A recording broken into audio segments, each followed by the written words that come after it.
Hi, I'm Mark Zipp at Crocker Farm Auction, and I'm here to discuss an outstanding pair of Shenandoah Valley Redware vases that we'll be selling in our March 23rd auction.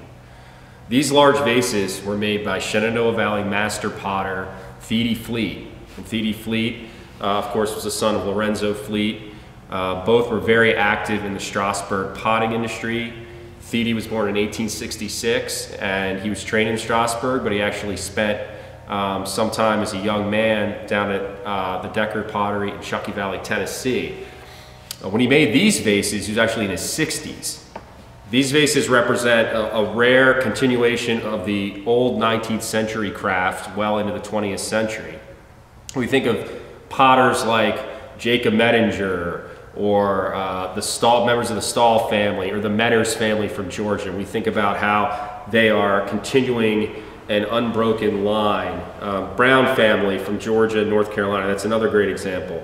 An unbroken line of utilitarian potters into a more art pottery craft, if you will. And so that's what these vases represent.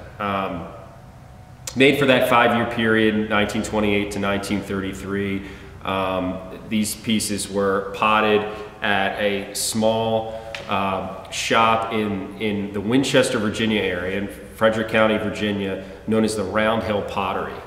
And these vases actually bear the Round Hill Pottery mark, Winchester Potteries VA, on the underside, within an apple. And this apple was used evidently as sort of a marketing ploy, because a lot of these wares were sold at the Winchester Apple Blossom Festival. And so these could be sold as souvenirs to passersby or to local people. The great thing about these examples is a lot of the Winchester Potteries pieces, you can see the signature on the bottom of this one as well,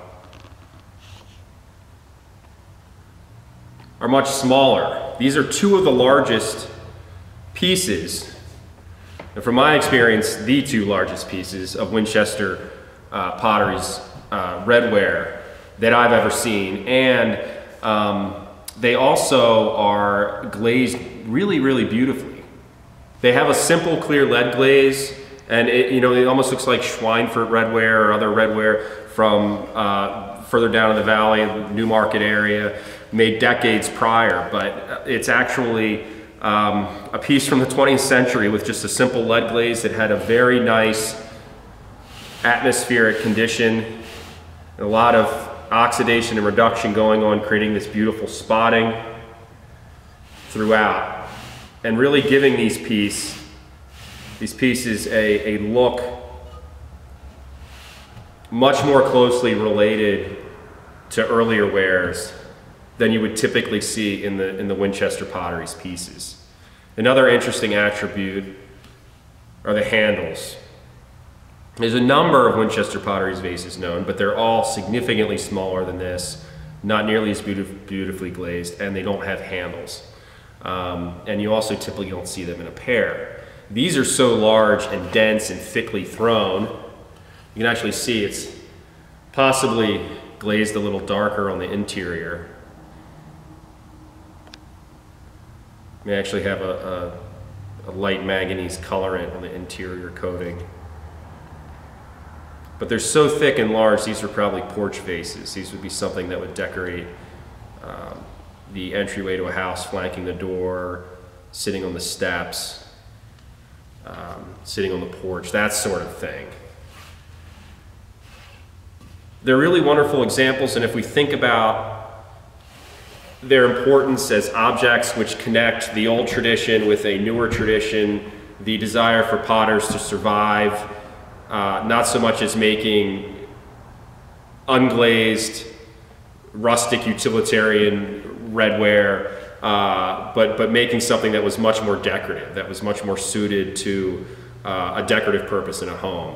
And some of these things were sold throughout the country. They've traveled fairly far from people visiting Winchester, Virginia. So it's a little bit like, almost like the Seagrove pottery from down in North Carolina, but significantly rarer. We're very excited to offer these. When you think about the age, They're less than 100 years old. As these things mature in age, I believe that they will mature significantly in value and mature significantly in just how important they are in a continuation of the old craft. Thank you.